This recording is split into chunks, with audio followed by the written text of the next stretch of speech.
Bonjour à toutes et à tous, c'est un vrai plaisir de vous retrouver. Comme chaque semaine, votre rendez-vous dédié à l'ActuTech sur 01 TV, c'est 01 Hebdo. Jérôme Colombin, bonjour. Salut François, bonjour à tous. J'étais en train de rire parce que si vous saviez ce qui se passe, ça démarre pas, on ne sait plus où on en est. Un jour, on vous fera le off du 01 Hebdo, vous verrez, c'est pas mal. Allez, le sommaire de ce 01 Hebdo. Le Pixel 6 et le Pixel 6 Pro, à quoi faut-il s'attendre? Ils seront dévoilés la semaine prochaine. On va en parler avec Nicolas Lelouch. Tiens, on va aussi dire un mot de la future keynote Apple. Et voilà, beaucoup de choses la semaine prochaine. Tiens, alors là, vous savez quoi? On va ouvrir l'armoire aux souvenirs et ressortir Nabastag, l'un des tout premiers objets connectés au monde qui est français. Notre séquence Tech Care, les innovations Tech for Good. Vous découvrirez un masque connecté anti-pollution avec notre invité de la start-up AirPure. Et Jérôme, je sais que tu erres pendant des heures parfois sur l'App Store pour choisir une bonne appli. Eh bien, Margot sera là pour nous conseiller Rocambole. Voilà, ce sera rocambolesque, j'en suis sûr. Voilà, c'est ce qu'on préparait tout à l'heure en fait, c'était la petite blague. On s'amuse bien, hein, vous avez vu? Allez, on y va, c'est parti, bienvenue dans 01 Hebdo.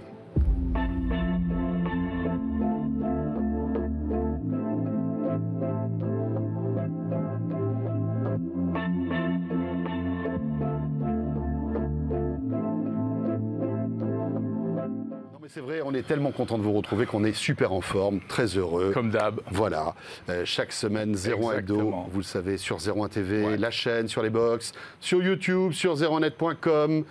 Voilà, merci d'être là. Il n'y a qu'une chose, si tu avais pu éviter de mettre la même chemise que moi. Oui, mais tu as vu, la mienne est plus jolie. Je ne sais pas pourquoi. Même si c'est quasiment la même, elle est beaucoup plus jolie. Je ne sais pas pourquoi. C'est comme ça. Bon, allez, on passe tout de suite à l'actu avec notre spécialiste maison qui est déjà là.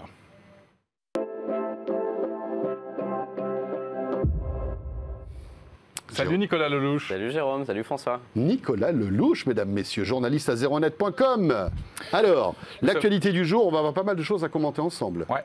Nico. Il y a quelques trucs. Il y a quelques trucs. Puis même avant de commenter, on va vous donner l'information. On va vous la livrer comme ça. Bien sûr.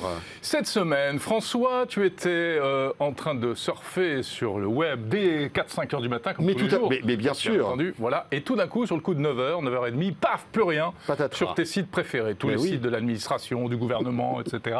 J'étais sur data.gouv.fr en train de trouver, si tu veux, de nouveaux algorithmes. C'est son péché mignon. Voilà, j'adore ça, faire ça le matin, le lundi matin surtout. Pour commencer la semaine, c'est cool. Et là, plus rien ne marchait, Jérôme. La faute à OVH. Oh là là. Ouais.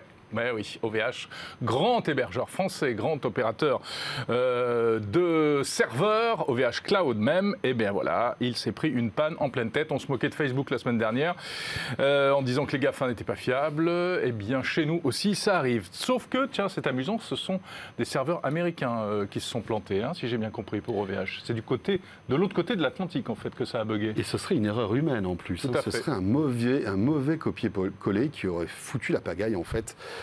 Dans des appareils, des routeurs, enfin des choses comme ça, qui auraient donc évidemment en cascade provoqué un arrêt, un tout sautement de en tout cas d'une grosse partie des services hébergés par OVH. Ça représente quand même plusieurs milliers de sites, hein, Jérôme, on disait data.gouv.fr, il y avait des sites d'information. Je me moquais de toi, mais moi j'ai quelques sites web, ils étaient tous down. Ils étaient tous down. Je commençais à m'inquiéter un peu. Bah oui, non, c'est clair. Bah écoutez, ça arrive au meilleur, hein, oui. Bon, alors le problème c'est que ça arrive au meilleur, mais OVH, là, c'est pas terrible parce que on sait qu'il y a quelques mois de cela, ils ont été victimes d'un incendie qui, là, était catastrophique, hein, qui a arrêté pendant de nombreuses journées des milliers, voire même des millions de sites.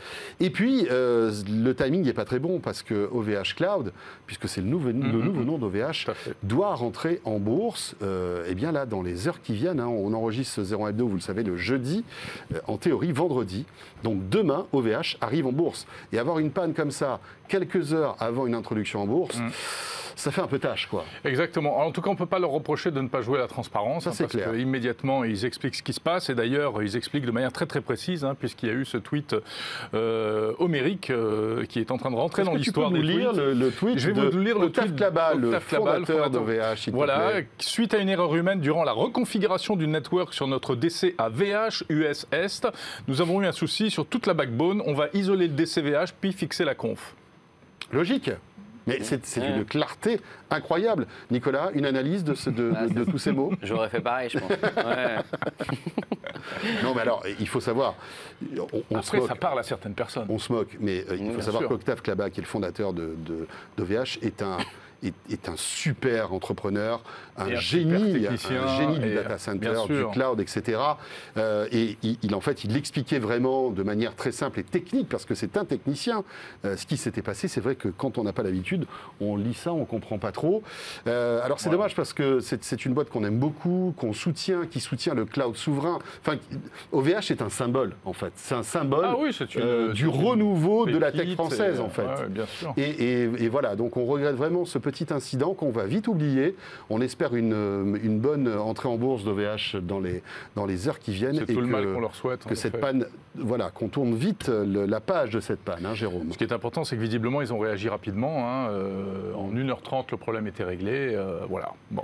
Nico, quelque chose à rajouter là-dessus ou pas? Non, je suis assez d'accord pour dire que c'est une panne assez anecdotique au final, donc on va vite l'oublier. C'est vraiment une erreur humaine, c'est pas un incendie, c'est pas un bug immense qui était impossible à contrôler. Le seul problème, c'est le timing, quoi, parce que on peut se demander, on dit souvent, oui, OVH en bourse, à chaque fois qu'il va y avoir une panne, ça risque d'être une catastrophe. Là, ils ont une panne 2 jours avant l'introduction en bourse. C'est pas très bon pour eux. Après, je pense que c'est pas si grave que ça, heureusement. Donc on leur pardonne. Vous avez raison. Tournons la page. On tourne la page. Jérôme, dans l'actu aussi cette semaine. Alors, dans l'actu de la semaine, tiens, on va parler de ce retour d'un fantôme. Ah, Magic Leap. Magic Leap, ça vous dit quelque chose? C'est cette start-up américaine qui nous promettait monts et merveilles en réalité virtuelle, réalité augmentée. Ils avaient fait vraiment des vidéos très spectaculaires, et puis ils ont sorti une paire de lunettes connectées. Il faut savoir. Assez merdicos. Tu as raison. Pour dire les choses simplement. Merdicos, mesdames, messieurs. Retenez ce moment privilégié de 01 Hebdo. Non, mais tu as raison.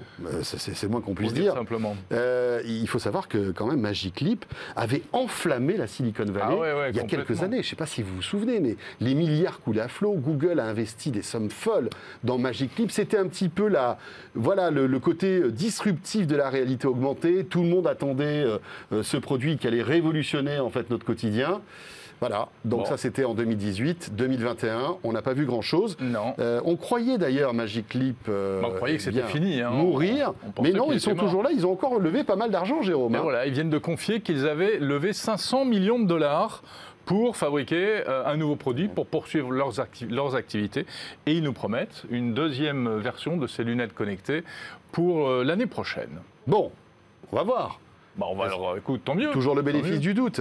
Bien sûr. Magic Leap, là encore, c'est incroyable cette histoire-là. C'est toujours le problème des décalages entre les promesses et la réalité. Et on le voit un petit peu partout sur le marché de la réalité augmentée et des lunettes. Les constructeurs sont tous hyper ambitieux. Ils ont tous des produits qui... on a pu voir les lunettes de Xiaomi il y a quelques semaines qui ont l'air excellentes, mais qui n'existent pas.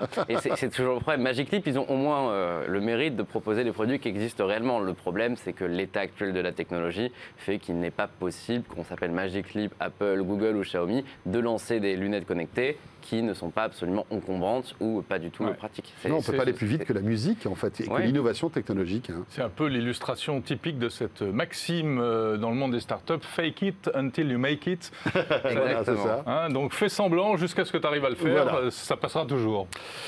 Donc le retour de Magic Leap, on verra bien si ils arriveront à sortir quelque chose de concret. Pour l'instant, c'est pas gagné quand même. Un nouveau produit prévu, donc tu disais en 2022. On verra bien. On n'a pas de date, mais bon. L'actualité aussi, eh bien, ce sera la semaine prochaine, parce que la semaine prochaine, on va avoir une avalanche de nouveautés. Je peux vous dire que notre ami Nicolas Lelouch, là, a pris son lot de vitamines, la C, la D, la B, enfin, toutes les vitamines. Il va dormir tout le week-end, en prévision de la semaine à venir. Pour se booster, car la semaine prochaine, ça ne va pas chômer à la rédaction de 01net, Jérôme. Et oui, on va commencer lundi avec une petite keynote Apple. Oui, on commence pas par le plus petit, en plus. Non. On pourrait partir sur quelque chose de léger, mais non, on part on sur pourrait aller sur Crescendo, tu vois. On commence directement sur du Apple. C'était absolument inattendu d'ailleurs. Enfin, certains diront oui, en même temps, on savait qu'il allait avoir un événement en octobre. C'est vrai. Maintenant, avoir un événement aussi rapidement ce lundi-là, non, ça, personne l'avait vraiment. Après l'iPhone 13, la Watch, etc. On pensait plus. Moi, je m'attendais à la fin du mois, peut-être début novembre. Pas là, ils ont annoncé ce mardi-là pour lundi prochain directement. Et puis avec des délais très courts, hein, franchement. C'est rare. D'habitude, c'est une semaine, 2 semaines. Là, c'est 6 jours. Tant mieux, moi, je vais vous dire, parce que le produit qui risque d'être annoncé, je l'attends depuis 6 mois. Et t'es pas le seul. Je suis pas le seul. C'est assez étonnant d'ailleurs. D'habitude, les Macs sont pas les produits les plus sexy pour beaucoup de personnes, mais l'attente suscitée par le nouveau MacBook Pro, qui serait en quelque sorte une sorte de retour en arrière avec pas mal d'innovations. Hein. On parle par exemple du retour de tous les ports qui ont disparu, donc le port de recharge magnétique MagSafe, le port pour mettre une carte SD, tout ça, ça devrait revenir. La Touch Bar qui était vraiment mal aimée par beaucoup de personnes, elle va disparaître. Mais si vraiment c'est ça, c'est génial. Mais en fait, on revient aux fondamentaux du MacBook avant les facéties des ingénieurs. On reviendrait vers ça. Non, mais c'est vrai. Il y a l'air d'avoir quand même une vraie prise de conscience d'Apple du fait que le design n'est pas forcément le plus important. Tu as raison. Ça reste important pour Apple, mais qu'on peut faire des bons produits qui sont conciliants, qui proposent un bon design tout en étant pratiques. Donc ça, c'est évidemment très attendu. Évidemment, on parle d'écran bord à bord, on parle de pas mal de trucs. Il y a des nouvelles tailles d'écran. Des nouvelles 14 et 16 pouces. 16 c'est déjà, mais là, ça serait 14, mais avec un format dans un avec châssis de 15 bordure. Donc dans un châssis de 15 pouces, de 13. Dans un châssis de 13 pour le 14, et le 16 serait sans doute plus petit que le 16 actuel. Donc c'est quand même hyper intéressant comme produit, ça risque d'intéresser beaucoup de personnes, d'autant plus qu'on s'attend à d'autres surprises, notamment des nouveaux AirPods, ça devrait cartonner à Noël, ça, si on les voit, et c'est probable qu'Apple ne fasse pas un événement que pour 2 produits. Donc on peut imaginer qu'il y ait d'autres produits qui n'aient pas fuité, et ça c'est suffisamment rare pour être très apprécié, et si c'est le cas, je pense que ça va faire des ravis. Mais alors pourquoi accrochez-vous sur l'invite? Moi ça me titille un peu. La puissance. C'est quoi? C'est la puissance du processeur alors M1, ça ne serait pas le M1, hein. On peut imaginer que ça serait une autre itération. On parle de M1X depuis des mois. M1X, maintenant, moi je vois pas. Je me trompe peut-être, mais je vois pas trop pourquoi appeler M1X un produit qui arrive 1 an après le M1, alors que le M2 est censé être annoncé assez rapidement l'année prochaine. Donc est-ce qu'ils vont faire une nouvelle gamme, je sais pas, P1 pour les pros? Est-ce qu'ils vont faire M2 directement? C'est assez mystérieux. En tout cas, ça serait une nouvelle puce, ça c'est sûr. Et cette puce-là, d'après les fuites qu'on a pu avoir, c'est depuis quelques mois sur Bloomberg, sur pas mal de sites bien documentés, ça a l'air d'être une puce beaucoup plus puissante que la puce M1. La M1 à côté, c'est de l'entrée de gamme. Donc ça pourrait plaire, je pense, à beaucoup de professionnels et ça pourrait les convertir à l'architecture Apple Silicon. Et le chargeur induction pour les accessoires, tu y crois ou pas? C'est-à-dire le fait de pouvoir poser ses oreillettes sur son Mac pour les recharger. Ça, c'est un brevet qui circule depuis tellement d'années que c'est compliqué. J'ai du mal à l'imaginer. Je les vois pas trop sur ce produit. Après, ce qui est bien, c'est que ça n'a pas fuité, quoi. Il y a eu une fuite à un moment. Il y a des plans industriels qui avaient été publiés sur ces Macs, donc on sait que les ports reviennent grâce à ça. Mais on n'a pas vu de vraies images des produits, donc normalement, ça devrait être d'assez bonnes surprises. Très bien. Lundi soir, donc. Lundi soir, 19h. Donc à suivre sur 01net lundi, mardi, on en parlera dans la semaine. Bien sûr, parce que c'est un événement la semaine prochaine, jeudi prochain. Important. Alors, ça c'est lundi. On passe au mardi. Parce que le mardi, après Apple, ce sera Google. Mardi, c'est pas Ravioli, c'est Google. Mardi, de nouveau rendez-vous à 19h, parce que tout le monde a décidé de faire des événements en fin de journée. Bon, c'est le décalage horaire. C'est la Californie, c'est 10h du matin pour eux. Événement assez attendu. Moi, de toute la semaine, on en parlait tout à l'heure avec François, c'est l'événement que j'attends le plus des 5, parce que... Google, les pixels, déjà c'est des produits géniaux, ça a été mes téléphones principaux pendant très longtemps parce que je suis absolument amoureux de ces produits-là. Mais surtout là, on ne va pas faire des pixels avec une identité pixel, c'est-à-dire qu'on oublie le côté ultra simplifié des téléphones Android, on passe sur des vrais produits qui en soi ressemblent à ce que peut faire Samsung avec les S21 Ultra par exemple, avec un module caméra absolument démentiel, capteur principal de 50 mégapixels, zoom x4 périscopique, un vrai ultra grand angle qui a l'air beaucoup mieux que les anciens, tout ça dans un écran incurvé, avec une puce développée par Google, c'est la première, donc Google s'émancipe de Qualcomm. Ça, c'est super intéressant. Arrivée de la recharge rapide chez Google, si ça se confirme, pas mal d'accessoires. On est quand même sur des produits hyper intéressants. Et quand on voit ce que Google a fait avec les autres pixels qui n'étaient pas forcément les plus intéressants d'un point de vue hardware, on peut espérer quand même que ce soit des produits vraiment très très bons. Pixel 6, donc a priori 2 versions. Pixel 6, Pixel 6 Pro, tout à fait. On n'a pas encore les prix, c'est le seul truc qui n'a pas fuité. Le reste a quand même bien fuité, mais on devrait être sur le haut de gamme dans tous les cas. Les designs qu'on voit là, c'est quoi? C'est des concepts? Non, parce que Google a publié les images déjà. Ils ont publié depuis le mois d'août. En fait, Google. C'est bizarre cette barre là. Ils n'ont pas la même culture d'ailleurs en termes de communication. En fait, Google a été victime, surtout à l'époque des Pixel 4, de très grosses fuites. Et ce qu'ils avaient fait était très original. C'était on publie nous-mêmes une photo et on révèle et on communique petit à petit sur les caractéristiques. Et ils ont maintenu cette tradition. Donc depuis le mois d'août, ils communiquent sur des vraies images. C'est un peu pour couper l'herbe sous le pied aux leakers. Exactement, ça permet de faire l'actu d'eux-mêmes et pas faire l'actu en tant que victime, donc c'est peut-être pas plus mal. Ce module caméra, il est très original, c'est une barre. Je pense que ça plaira pas à tout le monde. Maintenant, c'est vrai que les pixels n'ont jamais été des produits de très grand public. C'est des produits qui s'adressent surtout aux plus geeks, aux personnes qui déjà s'intéressent à la photo, mais qui veulent un produit régulièrement mis à jour, très puissant. Là-dessus, je pense que tout le monde devrait être assez ravi. Et d'ailleurs, un truc important sur cette conférence, il y a aussi des rumeurs sur un Pixel Fold qui serait un smartphone pliant signé Google et qui n'a pas fuité. Donc je ne sais pas si c'est bon signe ou mauvais signe, parce que connaissant Google, si ça ne fuite pas, c'est que ça n'existe pas. Mais en même temps, j'ai quand même beaucoup de personnes qui me disent que ce produit existe. Donc s'il existe, j'espère qu'on va le voir mardi. Ce qui va être intéressant de voir aussi, c'est quelle carte va jouer Google sur... on va dire l'obsolescence de ces produits, parce qu'on sait qu'aujourd'hui, il y a une espèce de compétition entre Google et Apple. Oui. Apple, aujourd'hui, un iPhone, c'est 6 ans de mise à jour minimum. Google en est loin. Est-ce qu'ils vont essayer de raccourcir, en tout cas d'élargir leur garantie et surtout la période des mises à jour avec ce Pixel 6? Ça va être peut-être aussi intéressant de voir comment... voilà, et puis peut-être aussi des offres assez intéressantes d'abonnement tout compris. Oui. Alors ça, c'est une rumeur pour l'instant. C'est une rumeur, c'est aussi une fuite. C'est plus une fuite qu'une rumeur, c'est des documents internes qui ont fuité. Ça s'appellerait Pixel Pass et l'offre est super intéressante. Elle vous donne, c'est un abonnement mensuel. Et avec cet abonnement mensuel, vous avez un pixel tous les ans, donc vous changez tous les ans. Vous avez une garantie étendue, donc si le téléphone se casse, il est réparé. Vous avez un abonnement YouTube Premium, vous avez un abonnement Google One, donc c'est du stockage pour les mails, pour les photos, tout ça. Vous avez un abonnement PlayPass, donc plein d'applications payantes gratuites, et vous avez, si vous le voulez, un abonnement téléphonique inclus dans l'offre. Donc là-dessus, si ça arrive, pourquoi pas, ça c'est peut-être la prochaine étape. Ça a l'air d'être bien parti pour arriver aux États-Unis, ça. En France, je suis un peu plus sceptique, notamment parce que Google a toujours eu des problèmes de stock. Mais je trouve que ce genre d'offre, c'est super intéressant parce que ça fidélise les clients. Et si on est au final le nouveau téléphone tous les ans, servi en premier, plein d'avantages, pourquoi on irait ailleurs? D'ailleurs, il y a des engagements, tout est fait pour que vous restiez dedans. Et on a vu ça chez Apple avec l'upgrade programme qui permet de changer d'iPhone tous les ans aux États-Unis, en Angleterre, dans quelques pays. Samsung fait ça en France avec le programme Up to You. Mais le fait de voir un constructeur comme Google se lancer là-dedans, ça veut peut-être dire que dans quelques mois, tous les smartphones, on va les acheter sur abonnement. Et je trouve ça super intéressant. C'est intéressant. Ouais. Évolution du modèle, en fait. Après, toujours cette difficulté pour Pixel de ressurgir, en fait, sur ce marché de la téléphonie mobile. C'est vraiment anecdotique, aujourd'hui, les ventes de Pixel dans le monde Android, vraiment. Mais c'est un peu comme Microsoft avec les produits Surface, non? Oui, ils ne veulent pas non plus faire concurrence à leurs partenaires qui utilisent Android, etc. Non, mais c'est bizarre. Je pense qu'ils ont des ambitions quand même, mais ils n'arrivent pas à suivre. Déjà, vous avez certainement remarqué qu'il y a un seul coloris dispo en France à chaque fois, alors qu'il y en a plein d'autres aux États-Unis, parce que c'est pas de la mauvaise volonté. Supply chain, mon ami, supply chain. Mais c'est au-delà de ça, ils ne savent pas faire. Ils ne savent pas mettre des stocks dans chaque pays parce que c'est pas une boîte d'hardware, Google. Ils n'ont pas cette habitude-là. Ils sont en galère. Et c'est un peu un problème. Tant qu'ils n'arrivent pas à surmonter ça, il faudrait qu'ils embauchent Tim Cook, il faudrait qu'ils embauchent plein de personnes là-dessus. Le jour où ils arrivent à surmonter ça, je pense que ça peut être un très grand constructeur. Mais le temps qu'ils ont cette limite-là, ça sera toujours réservé on ne peut pas tout avoir non plus. Google, ils ont déjà pas mal de choses. Je pense que pour eux, c'est pas la priorité. Nico, juste un mot rapide sur les autres jours de la semaine, parce que tu vas pas être en week-end le mardi soir. J'aimerais. J'aimerais poser mercredi, jeudi, vendredi. Mais tu peux pas.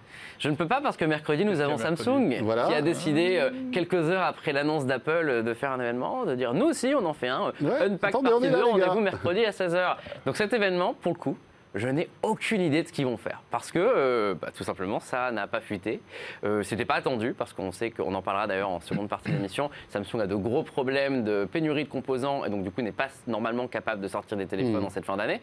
Donc est-ce qu'il va y avoir un téléphone? Peut-être, mais je suis pas sûr. Est-ce qu'il va y avoir une tablette? Même problème. On parle de nouveaux coloris, mais est-ce qu'on fait une conférence pour de nouveaux coloris?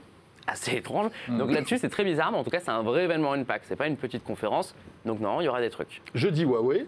Jeudi, on a Huawei qui fait son retour en France. C'est un faux retour, ils ont toujours été là. Mais ça fait quasiment un an qu'on n'a pas eu de téléphone Huawei. Là, il y en a un. C'est du milieu de gamme, ça va être les gammes Nova. Mais ils sont de retour. Et ils seront d'ailleurs suivis par Sony, qui en fin de journée va nous annoncer lui aussi un téléphone. C'est incroyable. C'est la semaine. Ça n'a aucun sens, hein. C'est la semaine. Ouais. Bon, ben voilà. C'est cool, la semaine je serai pas là. Eh bien, tu as de la chance. Et oui, puisque tu seras à Dubaï pour le JITEX, un salon tech très intéressant. On en reparlera. Que tu viendras nous raconter la semaine prochaine. Voilà, puis au moins on aura du grain à moudre jeudi prochain dans 01 Hebdo. Bien sûr. Nico, tu vas pas trop loin, puisqu'on va te retrouver tout à l'heure pour justement évoquer cette pénurie de composants. C'est vrai que ça fait un peu froid dans le dos. Bientôt, on va commencer à vouloir s'offrir de produits high-tech. Est-ce qu'il y aura pénurie? Est-ce qu'on va tous se battre dans les magasins pour avoir ou une console de jeu, ou un smartphone, ou une télé? Tu vas nous donner ton avis dans quelques instants. Ok? Donc à tout à l'heure, Nicolas. En attendant, nous allons accueillir notre premier invité. On va parler d'un produit que vous avez peut-être sur vos étagères depuis de longues années. Si vous les êtes plus vieux d'entre vous, parce que je pense que Nico, le Nabastag, je ne sais même pas s'il sait ce que c'est. Ah oui, c'est un élément vraiment générationnel. Tu te rappelles du Nabastag ou pas? Je suivais un petit peu l'actu du Nabastag, mais j'ai jamais vraiment compris. T'as jamais compris ce que c'était? J'avoue que je savais que ça existait, j'en ai jamais eu, mais... Eh bien, reste avec nous, tu vas tout comprendre. Allez, notre invité.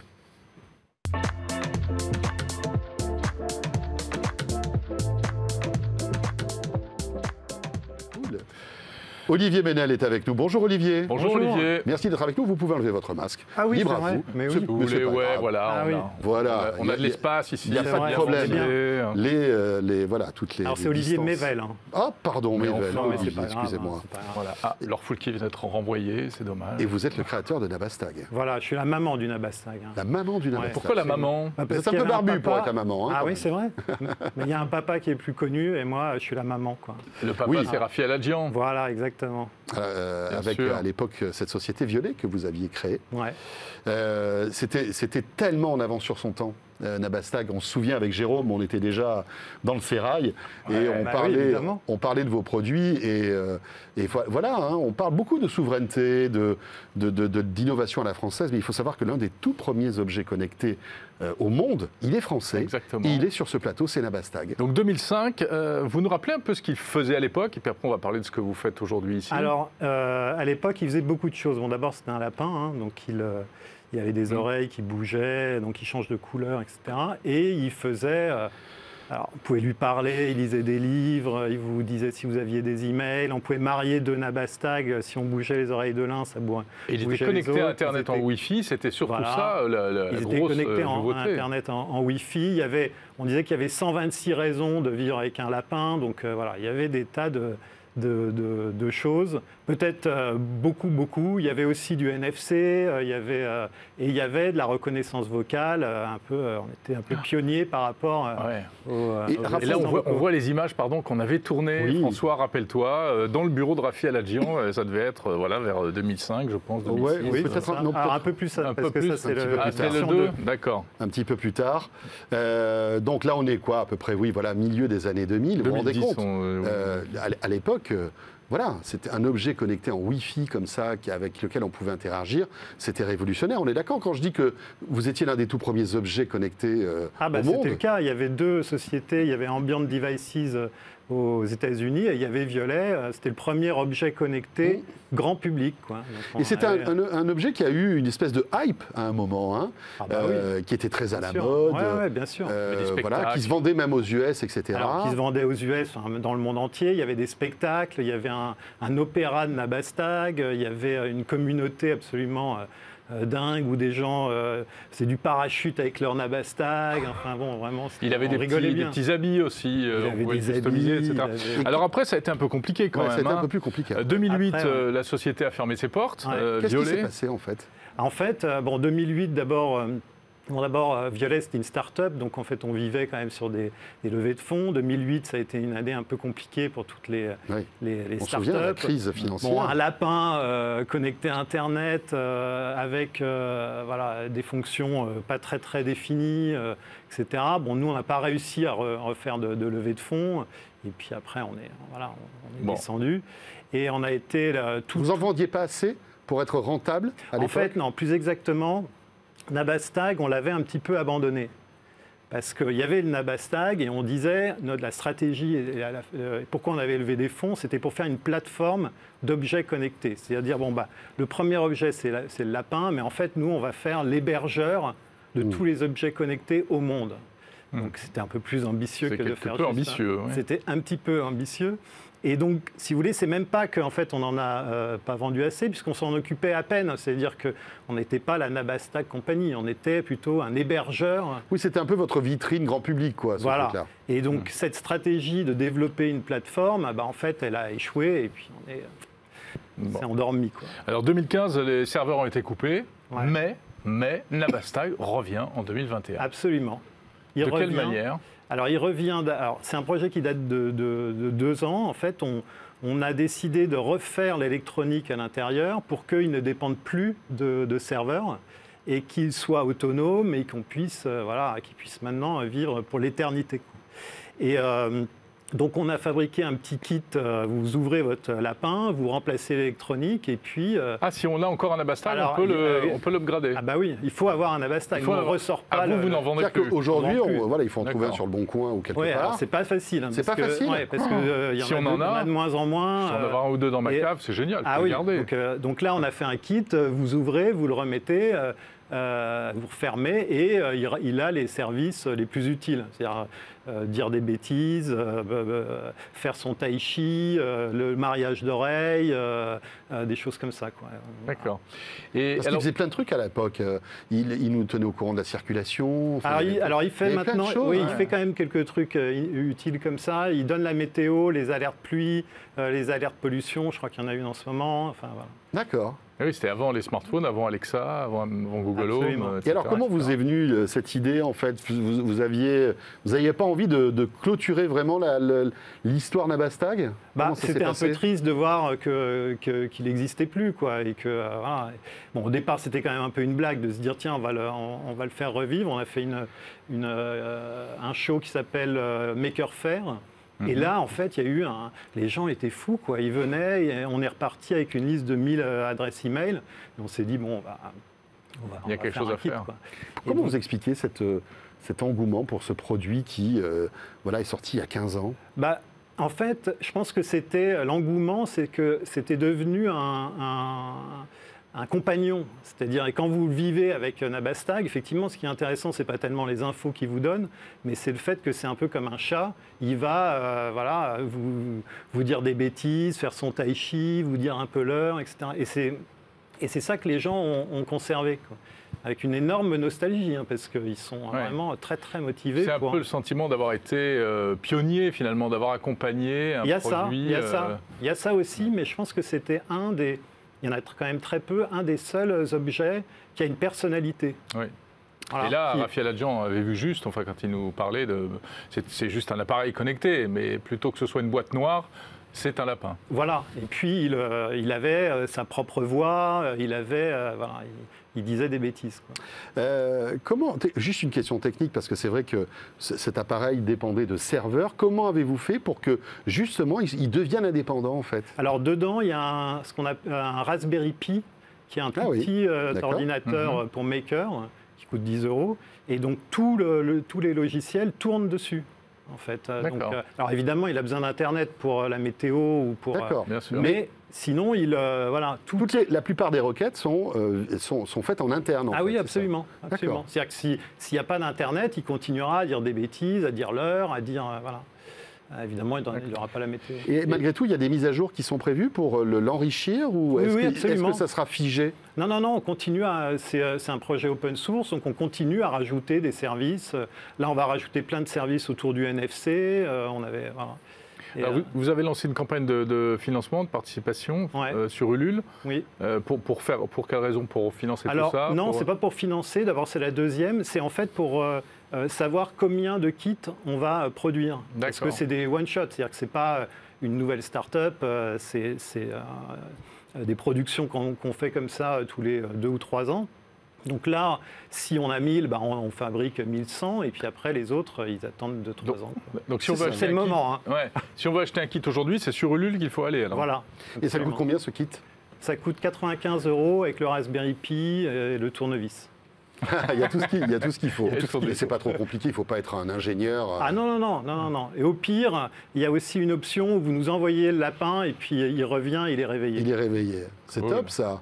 Ouais. C'est rigolo. C'est bien. Ouais, c'est génial, super. Ça fait partie du patrimoine technologique français. Oui, c'est sûr. Il est dans les collections design de Beaubourg. Ah, ouais. Oui. Ouais. C'est vrai qu'il a un joli design. Merci beaucoup, Olivier, d'être passé par le plateau de 01 Hebdo pour nous raconter cette belle histoire du Nabastag. Voilà, qui nous ramène en arrière, hein, Jérôme. On n'en parle pas. Oui. Ça ne nous rajeunit pas, cette histoire-là. Mais bon, apparemment, il va donc poursuivre sa vie. Il a une vie future prometteuse. Super. Absolument. Merci beaucoup, Olivier Mével, donc, créateur de Nabastag. Et Jérôme, il est temps d'enchaîner avec notre rendez-vous Tech Care.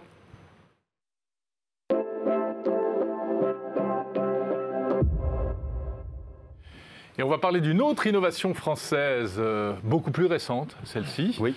Et a priori très utile. On en parle avec notre invité Flavien Hello. Bonjour. Bonjour. Bonjour Flavien, vous êtes le cofondateur donc de Airpur. Air avec la lettre R, mais on a compris l'allusion. C'est l'air qu'on respire, évidemment. Exactement. Et on va parler masque connecté avec vous. Déjà, présentez-nous un peu qui vous êtes chez Airpur. Avant de rentrer dans le masque, vous êtes quoi, une start-up ? Ouais, on est avant tout deux personnes concernées par la problématique. En fait, on s'est rencontrés avec mon associé Mathieu Lécuyer en Asie. Et en fait, en rentrant en France, on a été choqués de retrouver des niveaux de pollution qui étaient pareils, voire pires. Aujourd'hui, on est en train d'en traverser un hier également. Rappelons que nous enregistrons donc jeudi 14 octobre et qu'il y a une alerte pollution à Paris. Hein. Exactement. Et donc, en fait, on a été juste absolument choqués de voir que la qualité de l'air était dramatique également ici. Et voilà, et qu'il y avait en fait un vrai sujet. On a regardé comment est-ce qu'on peut travailler sur l'air pur, comment est-ce qu'on peut donner un air pur à des utilisateurs. Et la première solution à l'époque était le masque, puisque c'était quelque chose sur lequel, il est vrai, il n'y avait absolument rien sur le marché. Alors le masque à l'époque en 2016, 2017 quand on a commencé. Déjà le vélo en ville, c'était pas très courant, mais alors en plus des cyclistes masqués, ça faisait un peu... Et ça a été d'ailleurs... Total Recall. Hein. Ouais, ça a été d'ailleurs un peu un feedback qu'on a eu au fur et à mesure. Hein, les gens qui nous disaient, mais un masque quand même, ça, oui en Asie, mais c'est pas possible en France, etc. Bon voilà, on voit qu'en fait, on y vient, hélas pour d'autres raisons. Mais voilà, la pollution de l'air aujourd'hui, hein, c'est 9 personnes sur 10 qui respirent un air mortel, nocif. Mortel, disons potentiellement mortel. Aujourd'hui, c'est 8 millions de personnes qui meurent de la pollution de l'air tous les ans. Donc quand on met ça dans le monde, c'est ça. Donc quand on met ça même, c'est 500 000 en Europe et c'est 80 000 en France. Donc quand on met ça, même en face d'un Covid, en face de d'autres problématiques, c'est une problématique de santé mondiale. Alors votre masque, il est hyper high-tech, c'est pour ça qu'on vous rejoint, qu'on vous invite aujourd'hui. Comment est-ce qu'il fonctionne ? Alors, en fait, comment fonctionne le masque ? Il a été développé avec différentes couches.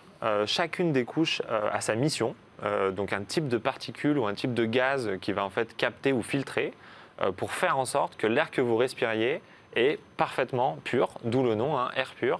On filtre aujourd'hui plus de 99,98% de toutes les particules microscopiques, mais aussi nanoscopiques. 99,98. Exactement. Et ça, c'est fait sur des tests avec des personnes avec des morphologies différentes, dans des usages différents, qui bougent, etc. Donc, on est aujourd'hui le masque le plus filtrant et le plus technologique, et on a aussi un brevet sur la nanofiltration, le fait de filtrer justement ces particules qui sont nanoscopiques, donc toutes petites, et qui sont en fait les plus nocives pour le corps humain. Parce qu'elles vont se loger au fin fond des bronches. Et ben même plus que ça, elles traversent les bronches et elles vont dans le sang. Et une fois qu'elles sont dans le sang, elles sont un peu dans un roller coaster comme ça pendant toute votre vie. Donc au début, c'est pas très grave, mais en fait, le corps humain n'a pas de possibilité de les éliminer. Donc elles vont rester là avec vous toute votre vie. Au début, c'est pas un problème, et à force d'une accumulation, et ben en fait, la première cause de mortalité, c'est l'arrêt cardiaque. Et ensuite, c'est des problématiques au cerveau. Donc en fait, tous les organes qui ont beaucoup de... Et puis c'est indolore. Enfin, le problème, c'est que c'est sur un temps long, voilà. Et exactement, c'est beaucoup. On se rend pas trop compte de la dangerosité de. Mais en fait, c'est tout le problème de la problématique, c'est que on ne le voit pas, on ne le sent pas, on ne s'en rend pas compte, et c'est sur du long terme. Donc c'est tout ce que l'être humain a beaucoup de mal à appréhender, à lutter contre.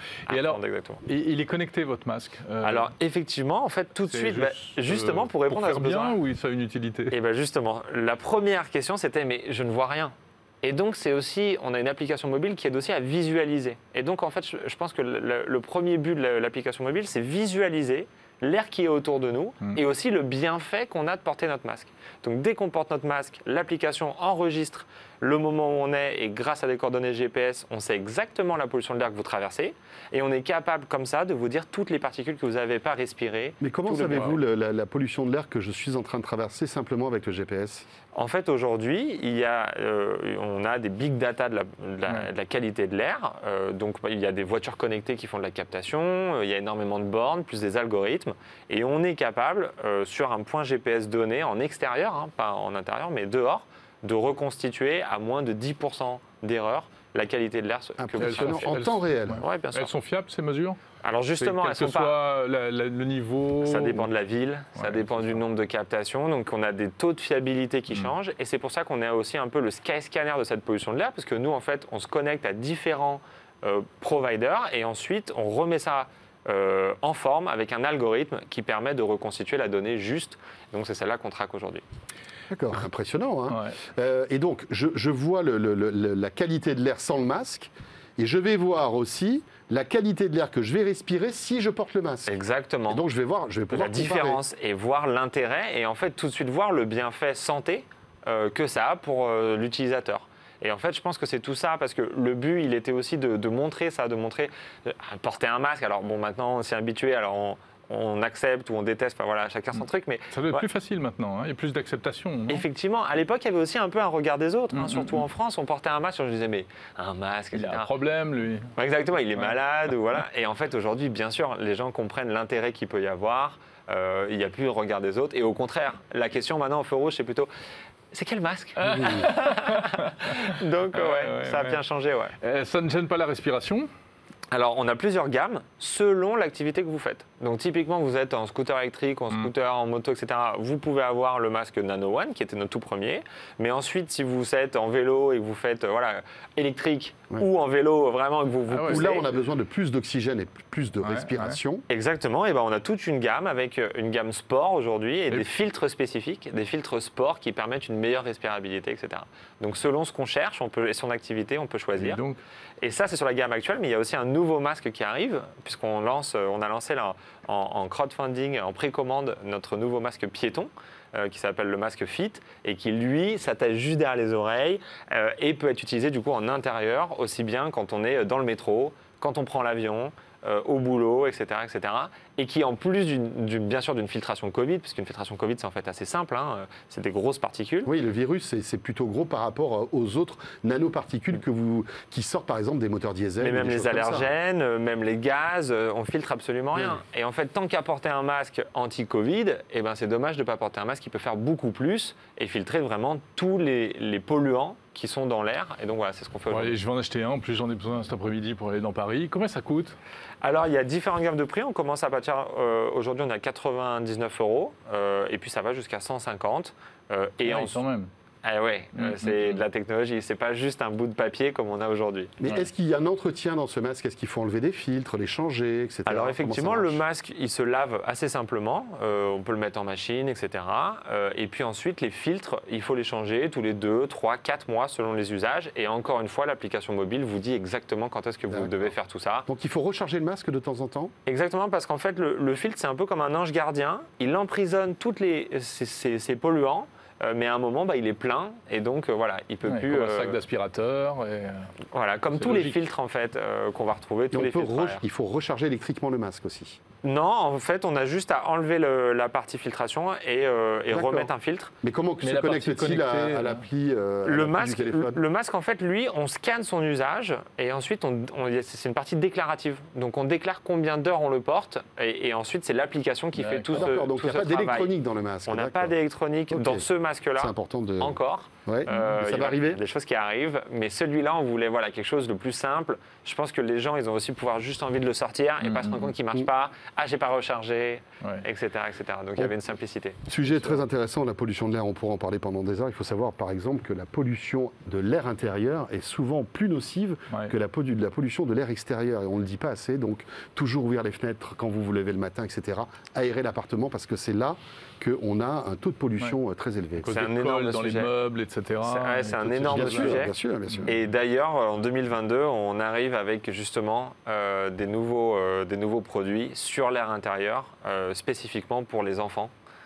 Pour les bébés même. Donc voilà, on essaye vraiment de protéger en fait au moment où on peut avoir le plus d'impact. Et pourquoi le masque était notre premier produit? Parce qu'en fait, on a un impact énorme. Parce que oui, c'est peut-être la même pollution que l'intérieur, sauf que comme vous l'avez dit, quand on fait du sport, on respire 10 à 14 fois plus d'air.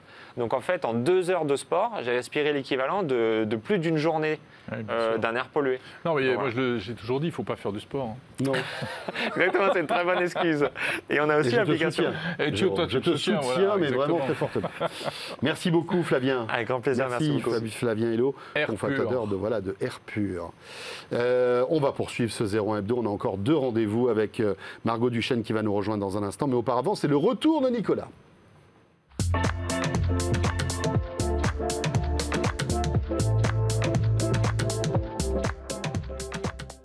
Et oui, Nicolas Lelouch qui a son rond de serviette dans 01 Hebdo, bien entendu. La carte Platinum. La carte Platinum. Je viens pour les miles, principalement.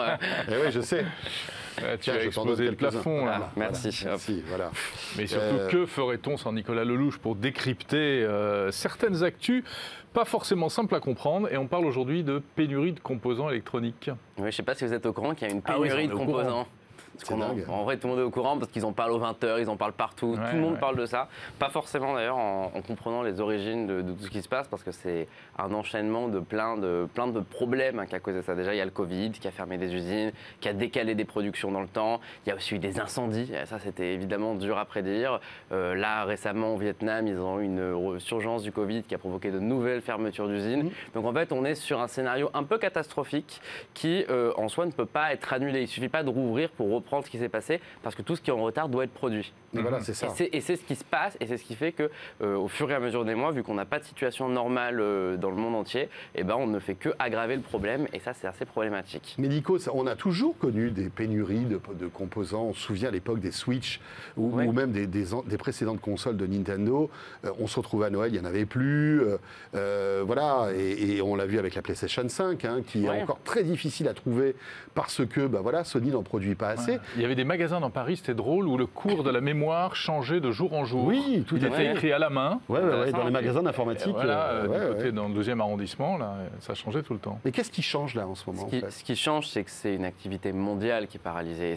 Il y a évidemment toujours eu des problèmes sur les nouveaux iPhones, sur les nouvelles Switch, les nouvelles consoles. Et c'est normal parce que c'est aussi une question d'offre et de demande. Quand un nouveau produit arrive, la demande est tellement grande qu'aucun sous-traitant n'est en capacité d'assurer une production suffisante. Là, le problème, c'est que ce n'est pas juste une question de production, c'est une question d'approvisionnement. Et qu'on est dans des situations, je vais vous donner un exemple, on va parler évidemment des smartphones. On est sur ce secteur avec moi assez souvent. On a un exemple le plus récent, c'est Bloomberg qui révèle que Apple aurait baissé de 10 millions ses commandes d'iPhone 13. On serait passé de 90 millions à 80 millions. Et tout ça, c'est pas dépendant de leur volonté, bien entendu, c'est parce qu'ils ont 2 fournisseurs, Broadcom et Texas Instruments, qui produisent des composants sur le Wi-Fi, sur l'USB, tout ça, qui ne sont plus en capacité de les produire. Le reste suit. C'est-à-dire que les productions de puces à 15, les productions d'écran par Samsung, tout ça, Apple est en mesure d'en fabriquer 90 millions. Mais s'il manque le composant qui va permettre de faire le port Lightning, bien, vous êtes foutu, ces 10 millions, non pas à la poubelle, mais 10 millions en attente. Et c'est ça qui est en train de se passer aujourd'hui, c'est que nous ne sommes pas sur une activité où une usine est en galère parce que la production est ralentie, mais où plein de composants du monde entier sont introuvables au même moment. Et ça crée des délais assez monstrueux et c'est très dur d'organiser tout ça. Alors, évidemment, il y a les iPhones, mais il y a tout. Les PC. Les PC, l'automobile. Les consoles de jeux. Les composants plus importants. Les consoles de jeux, on en parle beaucoup, je pense que c'est dans la pensée de tout le monde désormais que les PS5 et les Xbox Series, à Noël, ce ne sera pas facile d'en trouver. Ça sera toujours le cas et là où c'est inquiétant, c'est que Sony et Microsoft ne sont absolument pas optimistes là-dessus et au contraire disent « attendez-vous à ce que ça dure ». Et plus on discute avec eux, plus ça a l'air d'être repoussé. On parlait de début 2022, là on est plutôt sur du mi-2022 au mieux. Donc la pénurie de composants, elle a cet impact-là. Sur les smartphones, ce qu'on a pu voir déjà, c'est qu'il y a des produits qui ont été annulés cette année. Ça évidemment, c'est dur de le voir parce qu'un produit annulé, On n'en parle pas forcément, on ne le voit pas. Ouais. Mais par exemple, Samsung a utilisé l'argument de la pénurie des composants pour justifier l'arrêt des Galaxy Note. Moi, je pense que c'est un mensonge, qu'ils l'auraient arrêté quoi qu'il arrive, mais que ça les arrange bien.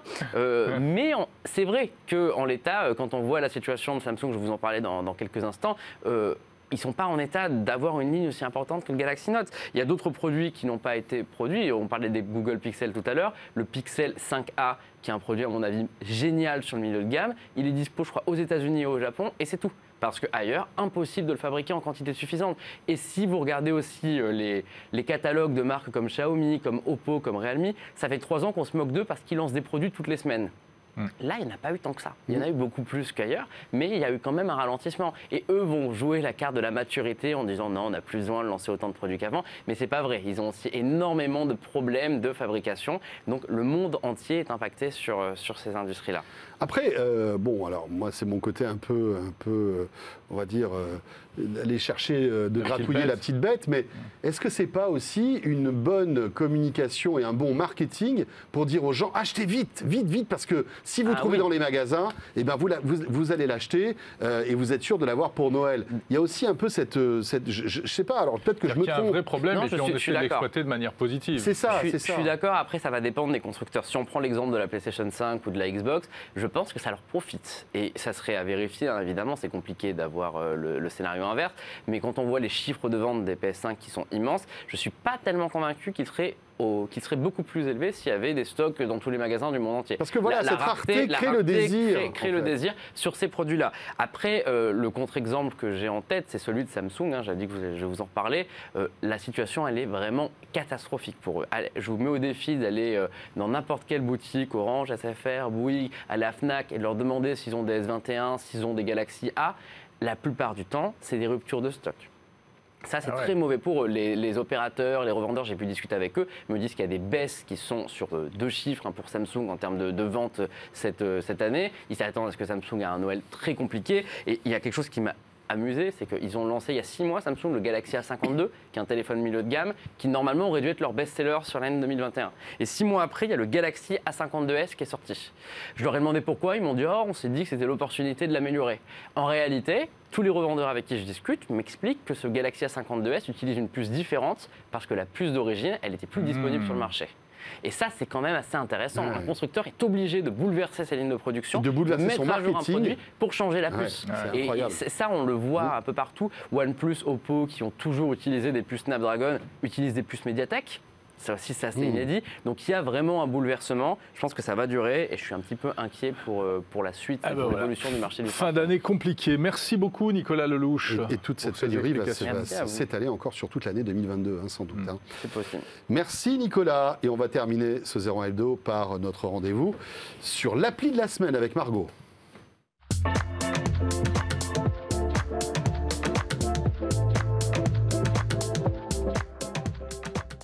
Margot Duchesne qui vient régulièrement dans 01 Hebdo pour nous parler d'applications et je crois, Margot, bonjour. Bonjour Margot, ravi de te retrouver. Jérôme. Que tu vas nous raconter des histoires aujourd'hui. Oui, c'est un petit peu le sujet de l'application de cette semaine, c'est Rocambole. Et Rocambole, en fait, c'est un peu le Netflix des séries littéraires. Alors c'est un peu étrange dit comme ça, mais c'est super simple, c'est très intéressant. C'est sorti un peu courant 2020, septembre 2020, très exactement. Et en fait, ils ont fait un petit test avec beaucoup c'est des séries en mode feuilleton. C'est sous un format sériel. Vous avez plusieurs épisodes, vous suivez à la manière Netflix. Mais c'est audio, écrit ou c'est écrit. C'est écrit, d'accord. C'est écrit, mais ils pensent justement à l'audio, ils en ont pensé, ils ont réfléchi et ça sortirait peut-être dans 3 semaines à peu près, un format podcast et un format vidéo avec des petites vidéos très courtes pour accompagner l'histoire et surtout continuer dans cet univers. Un personnage que vous avez bien aimé par exemple, vous allez le retrouver dans l'univers sous un format audio ou sous un format vidéo. Alors ce qui est intéressant, c'est que c'est du feuilleton. On renoue avec ces histoires de, voilà, on a un petit épisode, une petite nouvelle régulièrement pour poursuivre une grande histoire en fait. Oui voilà, c'est un peu sous le format roman feuilleton qu'on voyait dans les journaux avant avec Victor Hugo ou Zola par exemple. Ce qui est super intéressant, c'est que du coup, c'est addictif. Voilà, on a envie de connaître la suite, on a envie de voir le prochain épisode et là il faut soit attendre jour après jour, donc chaque jour vous avez un nouvel épisode d'une série, soit il donne tout d'un coup. mais il y a un système de clés.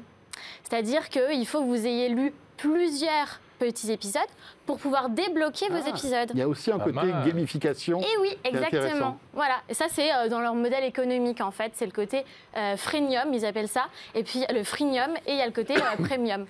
Alors attends, freemium, ça veut dire quoi? Ça veut dire que je peux accéder à, on va dire, un quota de lecture. Et si je veux plus, il faut que je paye. Non, si vous voulez plus, il faut regarder plus. Ah bon? Et oui, voilà, c'est ça. Donc c'est toujours gratuit, quoi qu'il arrive? C'est toujours gratuit dans tous les cas. Et en fait, plus vous regardez d'épisodes, plus ça se débloque. Et donc, vous avez des petites clés. Si vous voulez regarder le prochain épisode, il faut avoir 3 clés minimum. Donc, il faut que vous ayez lu d'autres séries. Que vous ayez commencé d'autres épisodes. Évidemment, on va poser la même question. Parce que nous, on est cupides. Mais comment ils gagnent de l'argent, ces gens? Vous avez aussi le côté premium avec ces 50 € l'année. Ah, voilà. Oui, quand même. Hein, faut pas non plus, voilà, il faut quand même se faire un petit peu des sous. C'est normal. Oui, il y a des auteurs à rémunérer, tout ça. Oui, voilà. Il y a de la technique. Parlons-en des auteurs. Parlons-en des auteurs. Ils ont fait une sélection, donc ils ont fait un appel concours, et puis ils ont pris les meilleurs. Ils ont 37 écrivains, scénaristes, et il y a 2 historiens dans le lot aussi, parce que il y a plusieurs thématiques. Hein. Si vous aimez plus la romance, si vous aimez plus l'historique, si vous aimez la fiction ou encore la non-fiction. Si par exemple vous avez envie de regarder un documentaire, vous pouvez, sous forme d'épisode, à lire. Et puis voilà, la police est adaptée, vous pouvez augmenter la police, vous pouvez changer si vous préférez un fond noir ou un fond blanc. Margot, j'aimerais que tu reviennes sur le modèle économique. Pour 50 €, qu'est-ce qu'on a en plus par rapport à la version freemium? Vous n'avez juste pas les clés. Ah d'accord. Vous pouvez tout regarder. Ok. Il n'y a pas de limite au final. D'accord, donc là j'accède à tout le contenu, un peu comme Netflix en fait. Ouais, voilà, c'est ça, c'est inspiration Netflix. HBO Max aussi, il m'a dit, le cofondateur m'a dit, ça s'inspire aussi parce que nous, ce qu'on aime et ce qu'on veut faire, c'est faire de la qualité. Donc on préfère avoir peu, mais en mieux. D'accord. Donc ça s'inspire. Et ça s'inspire aussi un petit peu de Snapchat parce que dans justement vos épisodes, plus vous en regardez, vous avez un objectif à atteindre par jour ou par semaine. Et en fait, vous avez des flammes. Je ne sais pas si vous avez déjà vu dans Snapchat, oui, vous avez des petites flammes. Ouais. Et si vous regardez les épisodes, par exemple, si vous regardez un épisode tous les jours, vous gardez vos flammes. Mais le jour où vous n'avez pas regardé un épisode, boum, Mon Dieu, encore les flammes. Ah oui, et donc ils reprennent tous les codes pour développer l'addiction, quoi. Voilà, exactement. Après, c'est la lecture, c'est plutôt positif, ça sert à quelque chose. Ah oui. Oui, voilà. Et puis, c'est plus vertueux, on va dire, que TikTok ou Snapchat. Exactement, et ils sont partis en fait d'une base, c'est-à-dire que 2 Français sur 3 souhaitaient lire davantage, lire plus. Et un épisode, c'est environ 5 minutes. Donc c'est assez rapide, c'est court, et ça vous permet de lire plus. Le public, c'est qui? La cible? C'est un peu tout le monde, parce qu'il y a aussi pour les young adultes, il y a un peu de la romance, et il y a aussi ce côté historique. Vous en avez vraiment pour tous. Super. Young adulte, un peu girly, c'est pour François. Oui, c'est vrai. Mais ça existe aussi dans d'autres pays. Tu sais tout sur moi. C'est top, merci, ça donne envie. C'est cool. Rocambole, c'est mignon. Bravo, Margot Duchesne, journaliste à 01 TV et qui nous propose régulièrement donc des petites applis comme ça à découvrir, étonnantes et Frenchy en plus. Voilà, c'est fini. C'est fini. Margot. 01 Hebdo. On se retrouve la semaine prochaine. Yes, on sera là. On se retrouve la semaine prochaine. Tu reviendras de Dubaï. Compris. Ouais, et puis on aura plein de choses à te raconter. Bah oui. Te maquille pas trop quand même, hein, en revenant. C'est pas trop ce qui va se passer. Je vois pas ce que tu veux dire. Portez-vous bien, merci de nous avoir suivis. Allez, salut à tous. À très vite.